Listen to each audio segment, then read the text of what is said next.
Jai Ram, Jai Jai Ram, Om Sri Ram, Jai Ram, Jai Jai Ram, Om Sri Ram, Jai Ram, Jai Jai Ram, Om Sri Ram, Jai Ram, Jai Jai Ram, Om Sri Ram, Jai Ram, Jai Jai Ram, Om Sri Ram, Jai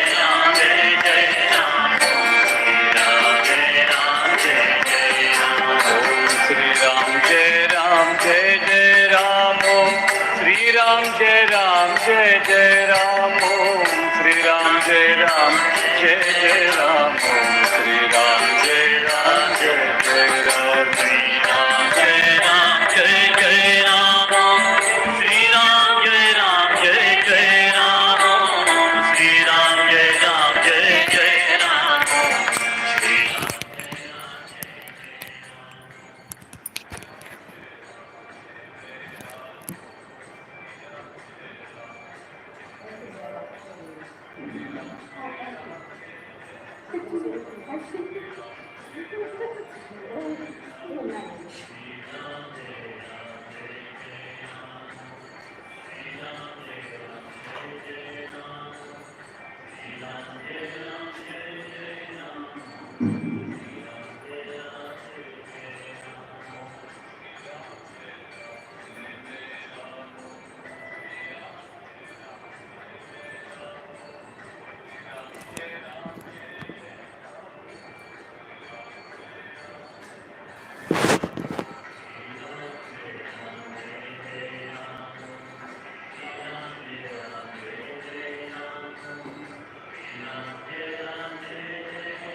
Ram.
అవునండి అది ఉള്ളിൽ പോയിട്ടില്ല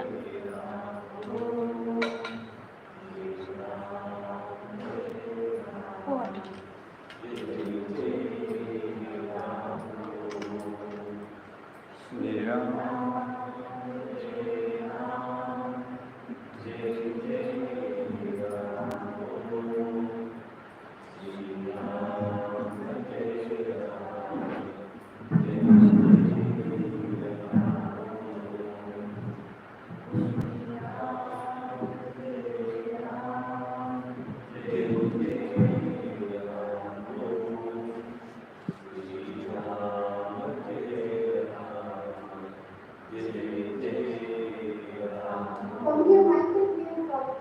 mic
Shri Ram, Jai Ram, Jai Jai Ram Om.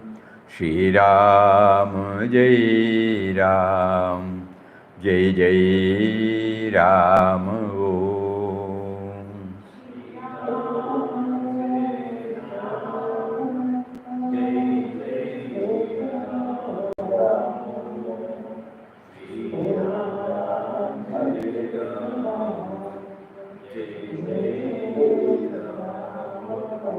Shri Ram, Jai Ram, Jai Jai Ram Om.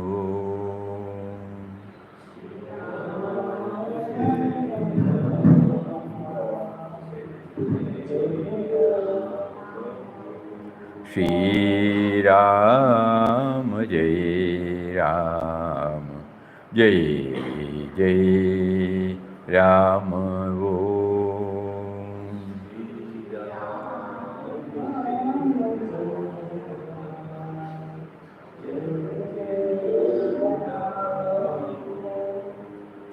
Om Shri Ram, Jai Ram, Jai Jai Ram. Hari Om to everybody. Pranam, pranam. Before we take up our usual topic on Srimad Bhagavad Gita, we also would like to share a portion of Puja Mataji's talk, which came up this morning. Every morning we all assemble here, some of us, by 6:30, and 6:30 to 6:45, we try to read some words of wisdom of Papa Mataji. And today it happened to be with the Divine Mother, Puja Mataji's words. But it might help us to get more and more clarity in our spiritual journey. I will just read it and just see.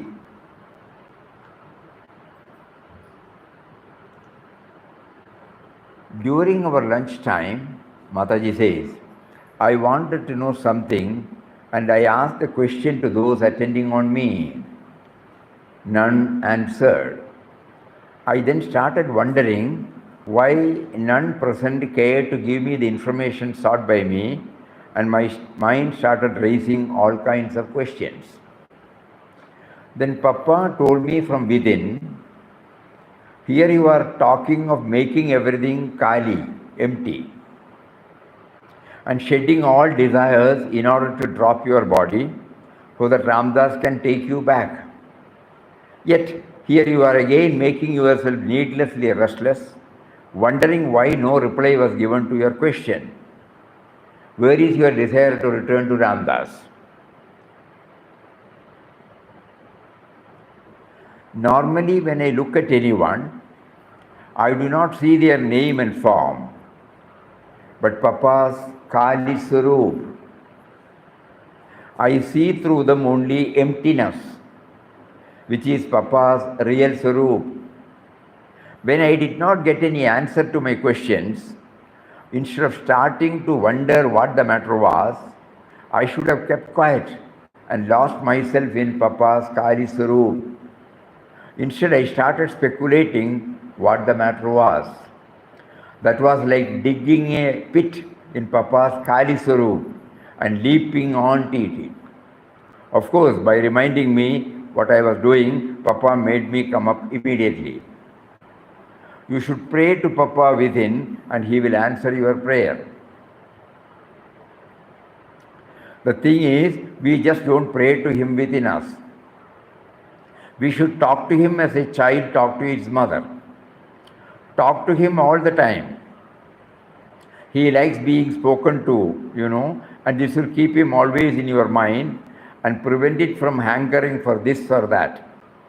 My own prayer to Papa is that when he takes me away, I should give up my breath only seeing his empty Swarup all around me. Then only will I merge myself right away in his infinite and eternal being. I tell Papa, when you come to call me, see that I see only your Kali Swarup everywhere.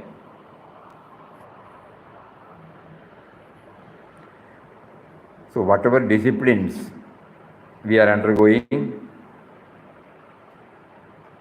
it can be fine-tuned with this theme. Kali Swarup, the great void.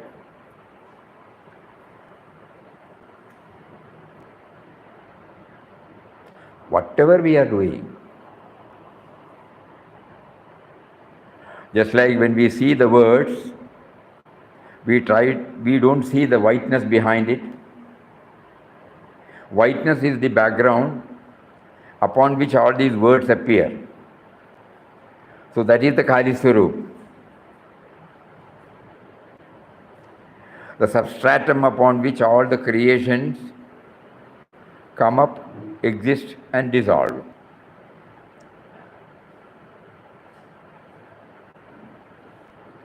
So in whatever activity God makes us to involve, if we are anchored in this, it will help us. Otherwise, it might become an academic exercise. So we are in pursuit of that. Today when we read this in the morning, and then afterwards, 15 minutes slow chanting Ram Nam, followed by 15 minutes mental chanting of Ram Nam and dwelling on this theme, So even the Ram Nam exists. Ram Nam is a sound. It exists in the soundless base. So Mataji wants us to connect to this Kali Swarup throughout our day. And she also prayed that at the time of leaving, she should become one with this Kali Swarup. So as sadhakas, we just don't take it in the face value. We try to go a little more deeper into this. So whether we are trying to understand the refining process which Papa is making us more and more clearer and clearer through Bhagavad Gita, is also an attempt to know the source. That is the Kali Swarup.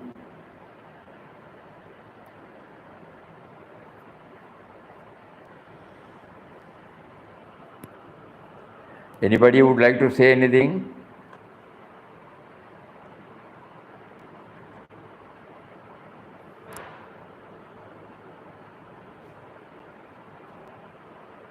Mataji is... Huh? Though we have emptiness around us, I do not know why we concentrate only on the objects, people. No, emptiness is everywhere around us. I don't know why we focus only on the objects around. We don't focus on Because the we have not been initiated into that process, you know. When we enter the room, normally we see the contents. What are the things that are there, objects that are there. Have anybody told us to watch the space there? So we have not been trained. When we see a glass, when we see a jar, when we see a bucket, has anybody told us to see the emptiness there? We are only worried about the contents there. So now the contents may be varying, the characteristics of the contents also vary, but the space, the jar space or the bucket space, it remained the same. In this hall, so many objects are there. They are kept and they are taken away, but the space remains the same. Somebody uses it for inward journey. Somebody uses it for satsang. When there is a big gathering, somebody will come here. Suppose anything else, you know, the space is available to us, untouched, unaffected, with no conditions, but at the same time it accommodates everything. So this is how we are slowly initiated into the process that God stands for this Kali Swarup. Kali Swarup also can be termed as spirit, silence, serenity, peace, like that. The life force, consciousness, yes, consciousness. In the consciousness, a thought comes up, stays, and it goes, another thought comes. But you are conscious of that thought. So that consciousness remaining the same, the types of thoughts differ, characteristics of the thoughts differ. So slowly, you know, when Mataji asks us to concentrate upon the Kali Swarup, it is to somehow take us to the core of our being, to the source of our being. So whatever may we be doing, we may be naming it as mundane or spiritual. Ultimately, we have been asked to find out this, identify this substratum anywhere and everywhere. Even if we fail and forget 99% of our waking time, if 1% of the waking time is utilized for this, it will have its own, it will not go in vain. Because it will be there. Because it's a direct experience, you know. It is not that somebody telling us something. When we try to enter this room, we become conscious of the space now. When we go out, we are conscious of the space now. Not merely the space, but whatever that is there inside. Somebody comes and talks, we forget. Again, we are back. So these pause moments will definitely help us to connect ourselves with this Kali Swarup. And Kali Swarup is the common substratum for the entire creation. So when Papa said the universal love and service, based upon the vision of divinity in everybody. That vision of divinity means this Kali Swarup. So we cannot but love, we cannot but serve. So let us all try. Now that it has been given to us in a simple form, not too complicated. It is difficult to realize, agreed, but it is uncomplicated, at least relatively simple in its approach. That there is a substratum. Papa used to say, through the sound we enter into the soundlessness. That is the Kali Swarup. Anybody else? Anybody else?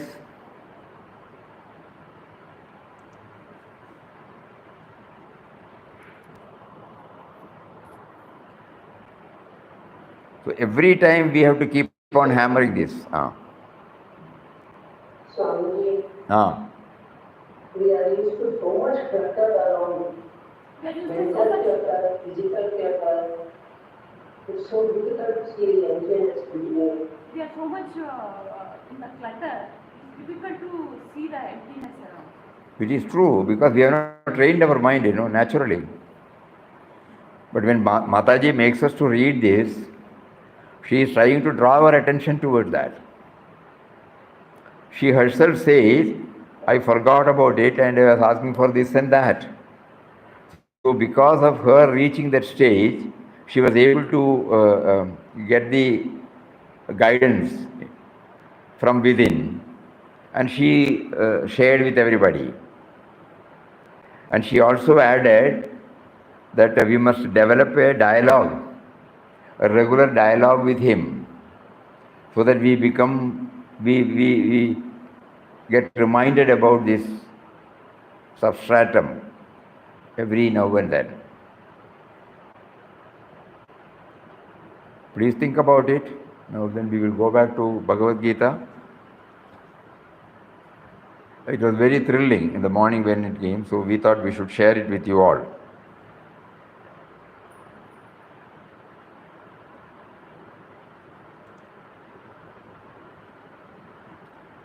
Swamiji, what will make me understand Kali Swarup and renewing to see Kali Swarup every day? Auntie, can you repeat the question? What will make me understand Kali Swarup, number one? Number two, how can I see Kali Swarup all the time?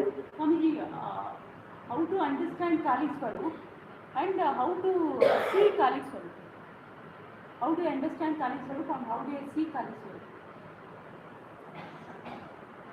Just now we said,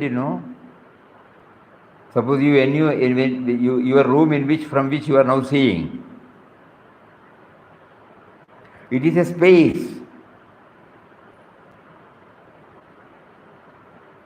We have not understood it as space. We said it's our apartment, our room. The space is what we are using it. And in that room you have put so many objects that seeing that object denies you to become aware of the space behind it. So we don't have to go anywhere.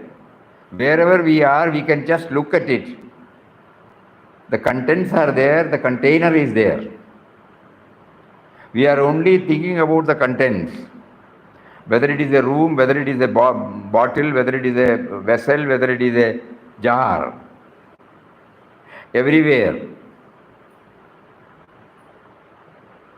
When you come out of the room and when you see the road, vehicles are plying, buildings are there, but we hardly recognize the space. But it is in the space. It was a Kali Swarup. It was a space where nothing was there, and later on all these things came one by one. And if God forbid, if it is demolished, nothing happened to the space.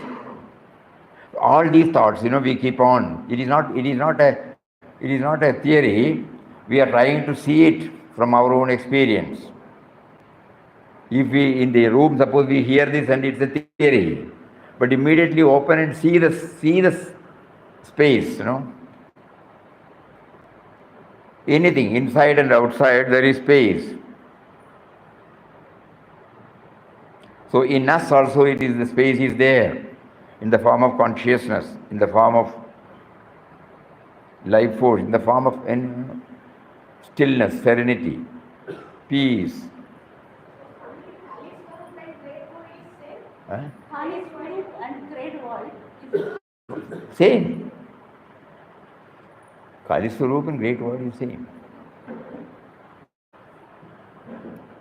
The space between us, now this is in between, Because of that only we exist, So that is why Papa introduced God as great void in his first book. We take it as a theory, that is the problem. Immediately we try to feel it. We have a water bottle. The space is enclosed. There is an enclosure for the outer space. And inside also what is there? Space. You fill it with water. When you take it away, what remains? Space.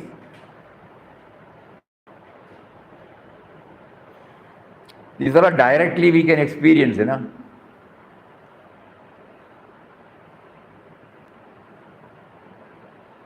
So if we merely say Kali Swarup, probably we may not be able to connect ourselves. But slowly we try to bring in the synonyms like peace, like life force, like consciousness, intelligence. And all these things are the different synonyms of the same Kali Swarup. Because everything is contained in that. It is not existing separately. Right from childhood, I've been wanting so many things. So many things are stuck in my mind, in my physical world. So never seen the eyes or never appreciated the experience. Never appreciated that. Better late than never, no. We will start from today. Why we think about we were not able to understand. It is all right. Bygones are bygones.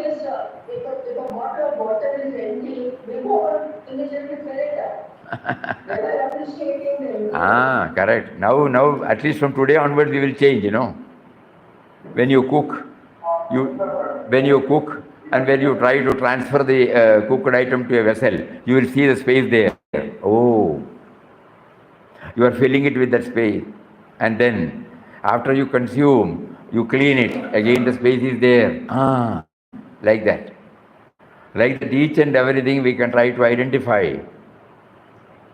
And then slowly we try to go within. The outer space is recognized by consciousness, awareness. If consciousness is not there, the outer space cannot be recognized. Oh, so consciousness is space. That is why Puja Swamiji, instead of telling Kali Swarup, he was always bringing the word consciousness. So each one can try to understand it, in their own way. But all these things are synonyms. And Mataji, this revelation, it is something, very, very thought-provoking. It will give a boost to our sadhana.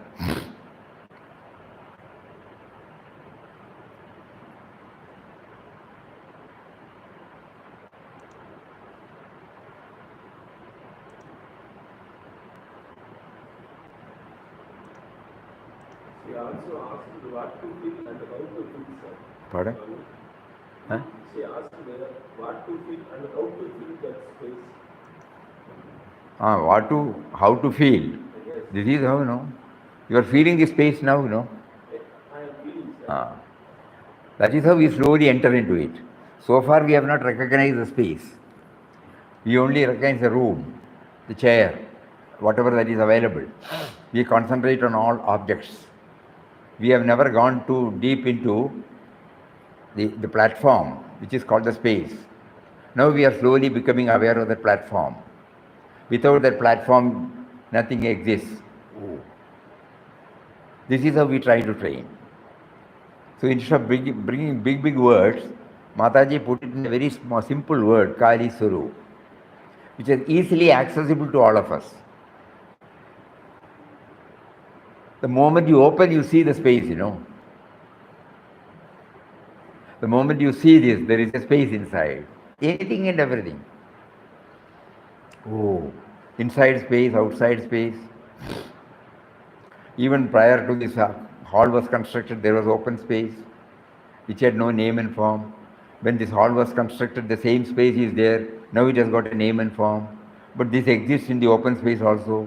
Like that we start thinking, understanding it. This is how we feel the presence of. Not only to understand, but feel the presence. And everything is floating in the space. Suddenly we will understand. Including us. That will slowly pave the way to go to the source, to our origin, to our substratum, to our Aadhar. No? So when we say Ram, when we are chanting Ram Nam, the chanting Ram Nam should enable us to reach this. That is why Papa used to say, we are chanting the name of one who is within and who is also making me to chant. So the power behind the chanting. So this Kali Swarup, or what you call the space, the great void, the more we ponder over it, it will slowly lead to one by step. It's a wonderful word for all of us, for sadhakas to take it. When you sit alone, when you start observing everything, you become aware of the space immediately. You are also sitting there. The consciousness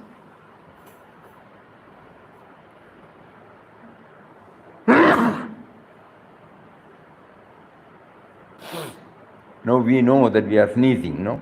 That consciousness, that knowing principle, that is there. It has been there, it is there.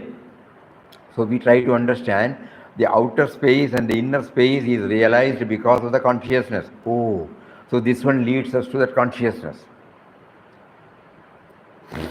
Like that we should. Sadhana is not that easy, but we should try. But Mataji's, these words are very simple words, uncomplicated.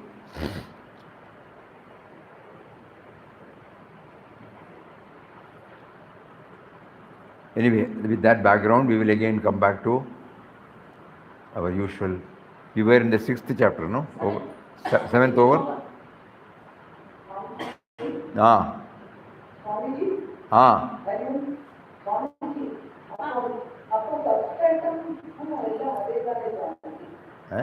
Only there is only one substratum. She's asking only one substratum is there. Think about it. Think about it. Now, for example, suppose somebody says there is only one substratum. It is that we have borrowed somebody's knowledge. To begin with, okay. Then we try to understand. Because everything is known to us through this consciousness. And in consciousness, is there anything other than that? It illumines a thought. It illumines an absence of a thought.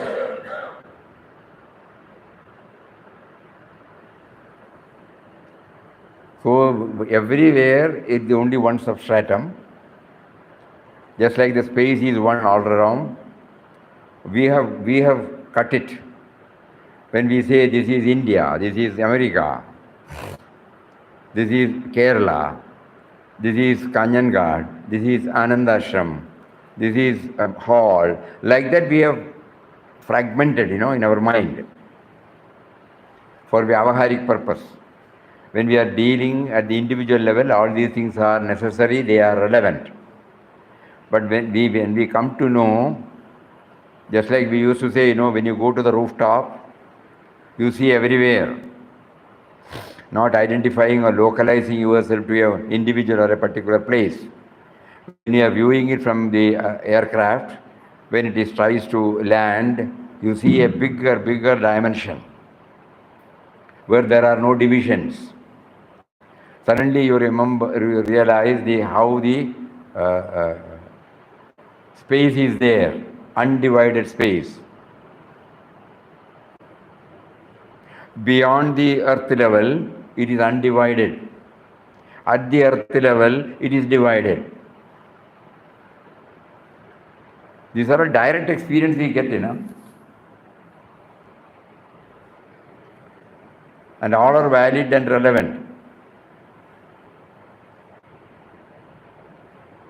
From the individual plane, yes.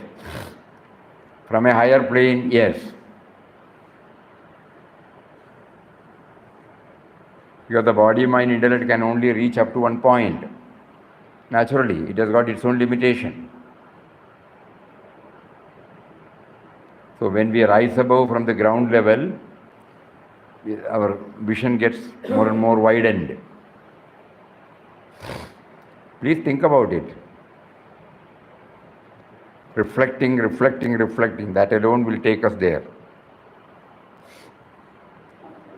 No.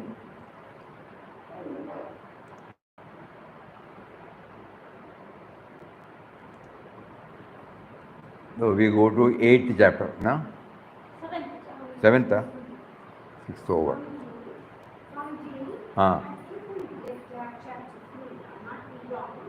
Yesterday we went from chapter 4 to 7, and the day before we prefaced chapter 1 and 2. I'm wondering if we missed out on chapter 3. No. Chapter 3 was covered. We did? Yeah, 3 to 6, 7. Swamiji said we will start 7, but he didn't start. Don't worry, we will again come back of the first round because we are trying to understand it. For those who are attending for the first time, we also would like to brief them with what the text is. A month back, the prompting came to us to take up studies on Bhagavad Gita, not in the traditional way, but as we started pursuing, it became clear to us that our purpose of exploring the Gita is to realize that we should convert our mind into a refinery. Before we react to events, individuals, if it has not undergone a process called refinement, it might be giving stress, restlessness, so many negativities, not only to ourselves but also to others. But when it is made to undergo a process of refinement, not only the person will be at ease, but whatever that comes out will also be in line with ease for others. So the Gita is directing us how to convert our mind into a refinery. A crude oil, when it is passed through a refinery, comes out with various products, byproducts. Useful in many fields, right from aviation spirit up to the bitumen. So similarly, if a thought comes immediately, impulsively we give out, then it will be a problem. It might be destructive, it might be negative. So instead of that, we try to now make it go through a process. So Bhagavad Gita, chapter, not that we have to follow it chronologically, but if this perspective is clear, each chapter adds something to our journey. So that is how we started, and we are in the 7th now. Key points: origin of all multivarious creation and source is one and the same. This is a very valid point. The sense of otherness, Papa used to say, somewhere in the board you can see, the sense of otherness sets limit to the illimitable. There is a common factor in all of us. When we are not aware of this common factor in all of us, gents can sit this side, ladies can sit there. So when this common factor is identified, the sense of otherness will not be there much. And the sense of otherness is the problem creating factor. When we are in a family, when we have children, the children may suddenly they will cry, they will laugh, they will possess, they will make such a big fuss, even on trivial matters. But we don't get annoyed. Our relationship to the child is same, irrespective of the outer behavior of the child. Because throughout the outer behavior, we see our child. So the otherness is not there. When the otherness is not there, even if their behavior is not in line with this, our love does not get diluted. So we should try to know this, our source, our origin. The 7th chapter highlights this up. It is here that he says, I am the Bijam of everything. All of us owe our origin to that eternal base. Bijam Mam Sarva Bhudanam.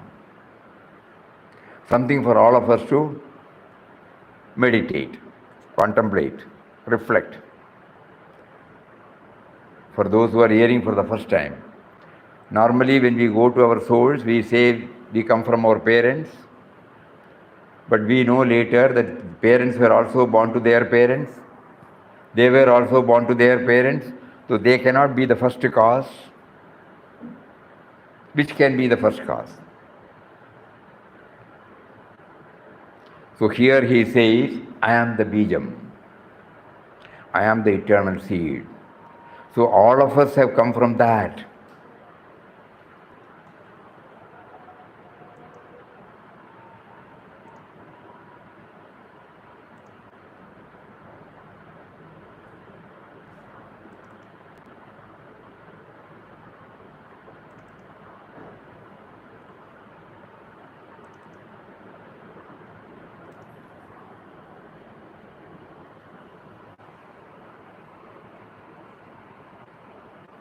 The life principle that activates all being is the same. We all breathe the same air, walk on the same earth, and are equally entitled to the enjoyment of the amenities which nature provides.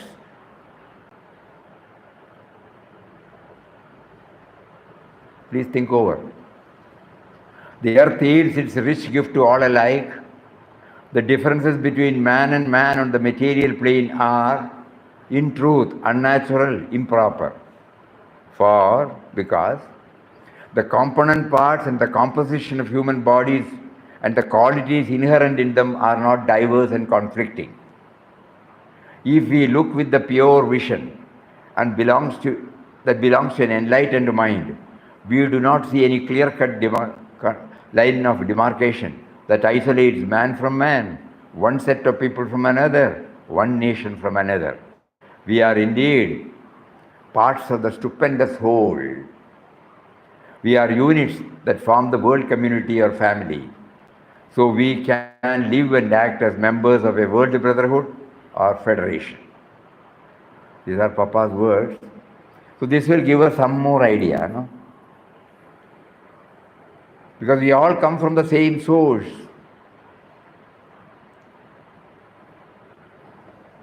So this chapter gives us this. So remember, becoming aware of the source of all knits us together. So before we react, if this is there in our mind,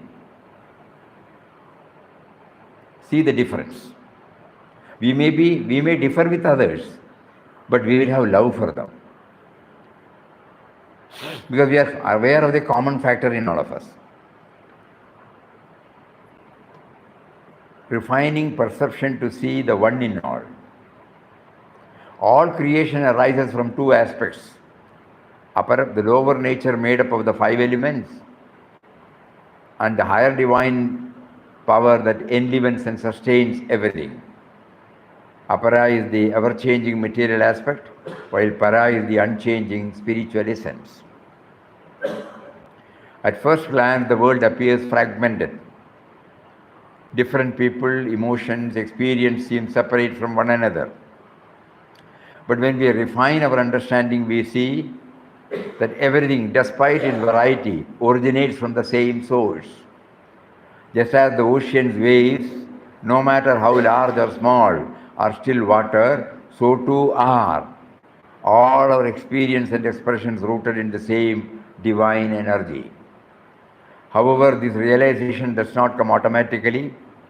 Before every thought, word, and action manifests, it must be refined, purified of the ego's crude sense of me and mine, so that we no longer perceive the world through a narrow personal lens, but through awareness of the underlying unity. An artist paints countless pictures using the same brush on the same canvas. A sitarist creates numerous melodies from just 7 notes. A writer conveys infinite thoughts and emotions through a few letters of the alphabet. Even this, In the same way, the universe is filled with diverse forms, but all are expressions of the same supreme reality.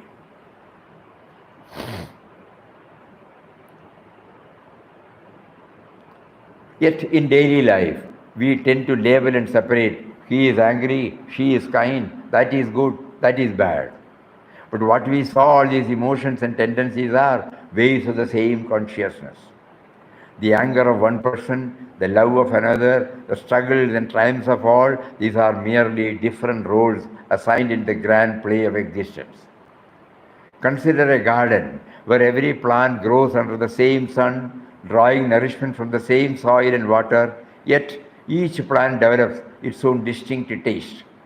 The bitterness of the bitter gourd, the sourness of the green tomatoes, the spiciness of chilies, the source is the same, but the expressions are unique. A truly refined vision sees beyond the outer differences and recognizes the same force operating in all.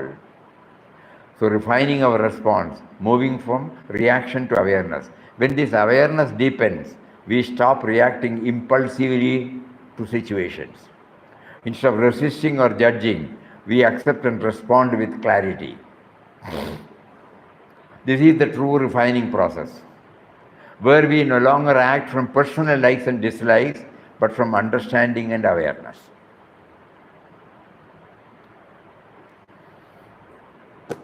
Here the word comes Swadharma. No?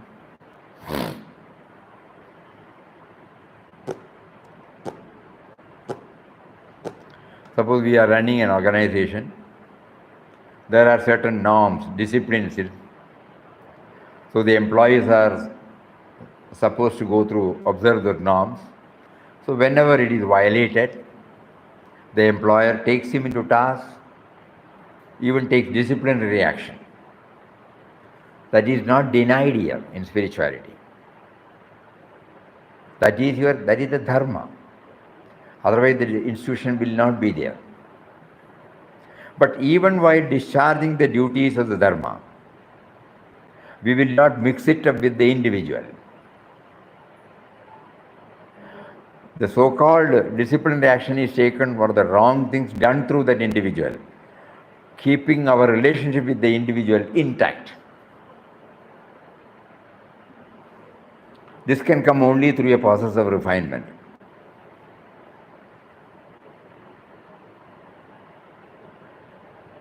We don't have to keep quiet. Based upon our dharma, we have to act. You are acting it because of the dharma, that's all.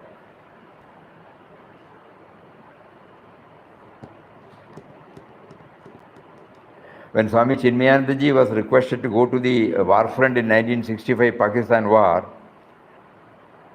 and when he came to Chennai, we were all employed in Chennai at that time, he shared with us this. The then Prime Minister Lal Bahadur Shastri requested him to go to the war front. So there he said, during the peace time, unlike today, it was really peaceful. The Jawans of this side and that side, they used to share so many things. No enmity is there. But when the war is declared, or when he moves from his line of control, steps out, then his dharma says, prevent him from doing it. Nothing against the individual. And after that, suppose he says sorry or I did not know, then again you are back to the same thing. So when your dharma says to act, not that you have got any prejudice against that individual. So this clarity also will come. When we read this, when we say that we will not react in an impulsive way, we should know it is not impulsive way. After reflection, we will react. Asha, a chef at a popular restaurant, initially saw her work as just a means to earn money. Cooking was a routine task until life brought her face to face with personal loss. This made her reflect on the deeper purpose behind her actions. She realized that each meal she prepared was an offering, a way to bring nourishment and comfort to others. The same work that once felt ordinary became infused with meaning. By refining her inner perspective, her actions transformed, not outwardly, but in essence. So the journey from me to awareness, the shift from this is mind, this is not, to all is an expression of the one, is the real refinement. Every thought, word and deed must undergo this process so that we stop seeing life through the lens of personal gain or loss and start recognizing the spirit behind all manifestation. This is the journey of transformation, where the ego's strong sense of ownership dissolves, the mind becomes an instrument of the higher reality. When we refine our perception in this way, we don't just understand the unity of creation, we start living it. Not merely understanding, we start living it. So yes, there are so many points, but we have culled out only few. So the famous stanza, Bijam Mam Sarvabhuthanam Vidhi Partha Sanadanam Buddhir Buddhibadamasmi Tejas Tejasvinamaham. This is how our whole spiritual journey starts. Papa used to say, go to your origin. Where from you have come, find out. So this particular chapter directs us. And then only we come to know that everybody has come from that. It's a very important chapter. And then from here we move to the 8th. Awareness of impermanence and death. Need to become aware of the inevitability of the death phenomenon and to remember him at the time of death.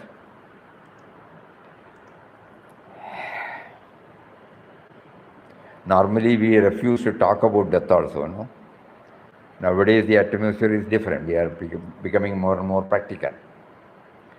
So we know if there is a date of birth, there is a date of death. If there is no date of death, we don't have to say date of birth. We are, eternal. So the very fact that say that we are born, naturally what is born has to go. So we should try to remember. Why should we remember? Because most of the problems arise because of me and mine. And me and mine comes because we feel the sense of individuality, the limited me and mine is eternal, permanent. It's a constant thought about it. Many people think it will demotivate our life. No, certainly not. We become detached, at the same time we become dynamic. We know we also go back to our own life. Many things we have hugged, we have left it. Many things. At one time, what was prioritized, what was preferred, after some time, it loses its charm. We have shifted to something else. So we keep on changing. Previously, we were satisfied with one room, In good old days, when we go to Bombay, in one room, one family was living. Then a bigger room, 2-3 roomed mansion. Then we want a bungalow. No? We keep on adding so many, but the person is the same. The sense of fullness, he has never been able to do it. So at that, why? Nothing wrong in building a big mansion and moving to it, but we should know that a day will come when we have to depart. And as we have not brought anything with us at the time of our birth, we will also not be taking at the time of death. We have been witnessing so many deaths in our family, in our friend circle, and this is a constant reminder to all of us, but we tend to forget. That is why in the 8th chapter, the Lord was hammering on this aspect. Everything in this world, including the physical body, is temporary. Recognizing this impermanence is not about fear, but about refinement. Detaching from fleeting entities and deepening our remembrance of the eternal reality. Just as the setting sun does not signal an end, but a transition. Death is not a termination, but a passage into the result of all our lived experience. A trader may conduct thousands of transactions, yet what matters is the final balance, the profit or loss. If there is a loss, he feels defeated. If there is a profit, he is at peace. Similarly, life is a continuous process of adding and subtracting experiences, choices, impressions, but in the end, only one dominant samskara remains, the final answer to the equation of life. The last thought at the moment of death is not random.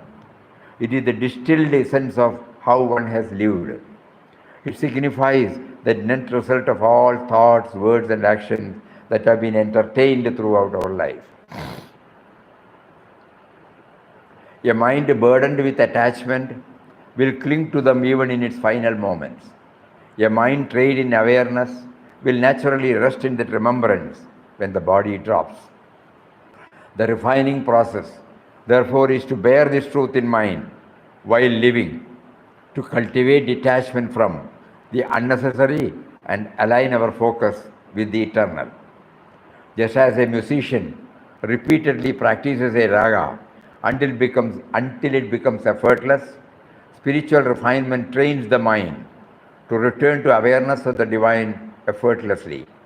If we wait until the last moment to remember, it may be too late. Refinement is a continuous process, ensuring that every thought, word, and action is aligned with clarity before the final moment arrives.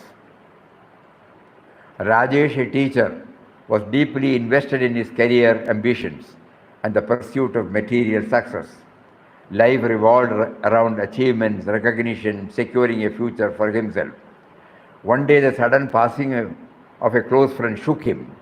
He saw how everything his friend had worked for, his status, his possessions, meant nothing in the face of impermanence.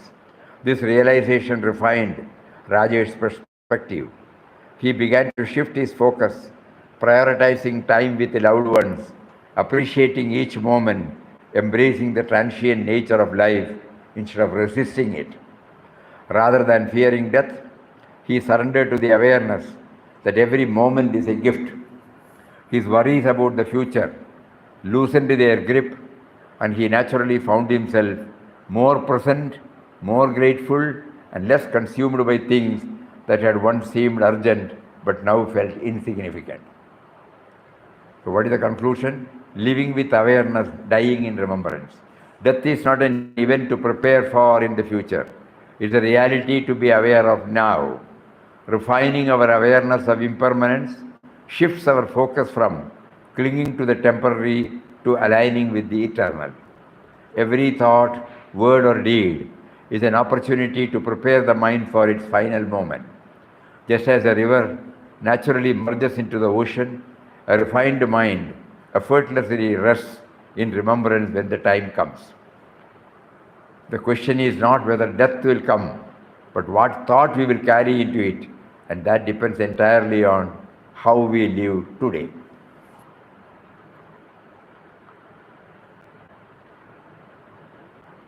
So, 2 chapters today. One is talking about the origin,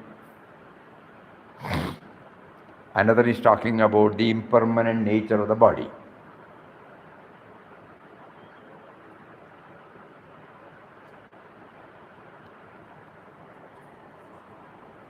We have seen in our professional life, especially those who have retired, they will remember those days. Though the date is, we know the date of retirement, we don't keep quiet until the last day we work. But we know after that we will not be coming to this organization. So thinking about the retirement date will not demotivate us in working. Practical experience, you know? Even when the retirement or resignation. We all have direct experience that when we resigned, when we gave the resignation letter to the company to which we were working 1 month ahead, it is not that we kept quiet. Even till the last moment we were working. But we are aware on this particular day we will quit. So, and every day God is giving us an opportunity to bring out more and more experience, which will help us after our retirement, after our getting into another employment. So nothing will go in vain, nothing will go as a waste. Only the field is changed, but the expertise or the skill that we derive stays with us always. So if we keep on remembering that, it will not demotivate us. So here one more addition. Death. We all know that death is inevitable. But at the same time we know through Shastras first that this birth and death is only a passing show. Why? How do we understand? Each one, even to a parent, the children are different, you know. Though the origin is same, the instrumental origin is same, the environment is the same type of food, the same parents, same type of food, same shelter, probably even same schooling, but each one comes out differently. The character, where from this characteristic came? Right from our childhood, we are different from the other. Genetically, environmentally, everything is right. Inputs wise, everything is same. But why this change? Then we slowly realize that it is an expression of what has been brought from our previous birth. Then we to authenticate that, we go to the Shastras. So similarly, when we become aware of the impermanent nature of this present life, our attachment to and all those appendages will reduce its dominance. We won't say it will leave us, but it will definitely reduce its dominance. And the dominance, when it is reduced, it releases so much of energy and joy.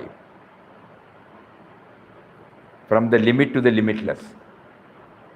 Please think over it again and again in 7 and 8, and tomorrow we will take up the 9. Hari Om. Also think about Mataji's words about Kali Swarup. Hari Om. Om Shri Ram Jai Ram Jai Jai Ram Om Shri Ram Jai Ram Jai Jai Ram Om.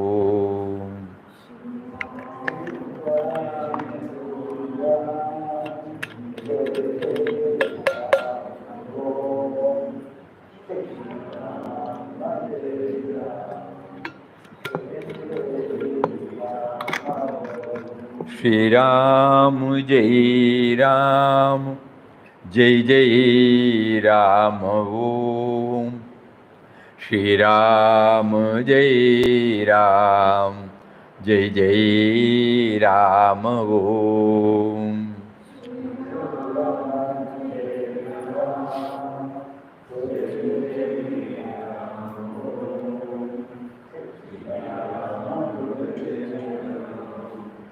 Shri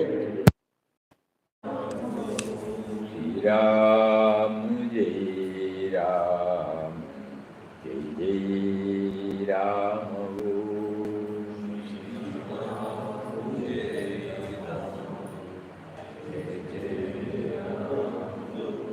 Shri Ram, Jai Ram, Jai Jai Ram. Om Shri Ram, Jai Ram, Jai Jai Ram. Hari Om to everybody. Hari Om, Hari Om. Hari Om, Pranam, Pranam. Pranam, Pranam, Pranam. Hari Om.